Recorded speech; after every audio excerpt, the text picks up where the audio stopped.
নমস্কার বন্ধুরা, প্রথমেই জানাই শুভ ষষ্ঠীর শুভেচ্ছা সবাইকে।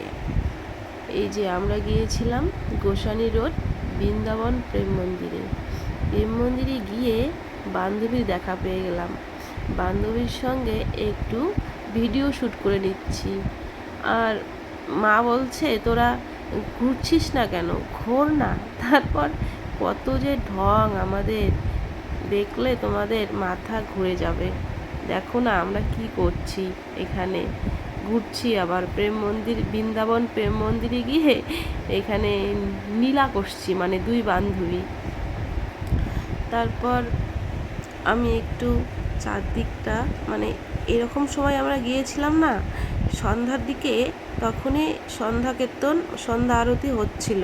ওই রাধাকৃষ্ণের সামনে কত সুন্দর কীর্তন হচ্ছিল। তো সেই মুহূর্তটা ভিডিও না করে থাকা গেল না। খুব সুন্দর লেগেছিল পরিবেশটা, এত সুন্দর।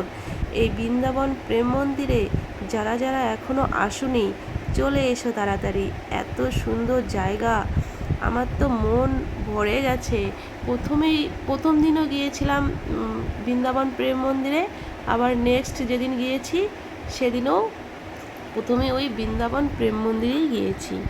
ওখান থেকে সব পূজা মণ্ডপ আমার দেখা শুরু হয়। প্রথম বৃন্দাবন প্রেম মন্দিরে যাই, তারপর ওখান থেকে বেরিয়ে পড়ি। তারপর এই যে বৃন্দাবন প্রেম মন্দিরের বাইরের দৃশ্য কত সুন্দর। রাধাকৃষ্ণের দুই সাইডে কীর্তন করছে বসে, খুব সুন্দর দেখতে লাগছে। তারপর এই যে আবার কীর্তন হচ্ছে, কীর্তনটা একটু ভিডিওর মধ্যে তুলে রাখলাম।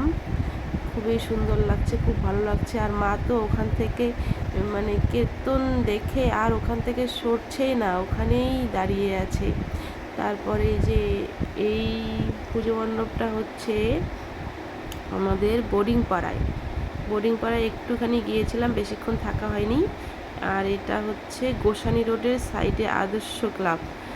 আর এটাও ওই সাইডের একটা পুজো মণ্ডপ, এটাও বেশ সুন্দর করেছে, লাইটিং অনেক কালারের হচ্ছে। তো বেশ ভালো লাগছে। বান্ধবী কোথায় হারিয়ে গেল, আর আমি তো এদিকে ভিডিও শ্যুট করতে আছি। তারপর ওখান থেকে বেরিয়ে পড়লাম। এটা হচ্ছে আমাদের দিনহাটা শহীদ কর্নার, মেন রোডের পাশেই। এটা অনেক গলিগুলির মধ্যেও যেতে হয়, আবার মেন রোডের পাশে কয়েকটা আছে। সব ঠাকুর কালকে দেখা হয়নি, কিছু বাকি আছে, আরও তো আছে 2-3 দিন যাব। তারপর এটা যে কোথায় এটা বলতে পারবো না, ওই অলিগলির মধ্যেই আছে। এটাও খুব সুন্দর লাগছে। এখানে শুধু একটু ভিডিও শ্যুট করে নিয়েছি। তারপরে যে বাড়ি ফেরার পথে, এটা হচ্ছে আমাদের কলেজের যে গেটটা, মেন রোডে। এটাই ভালো লাগলে অবশ্যই জানিও ভিডিওটা।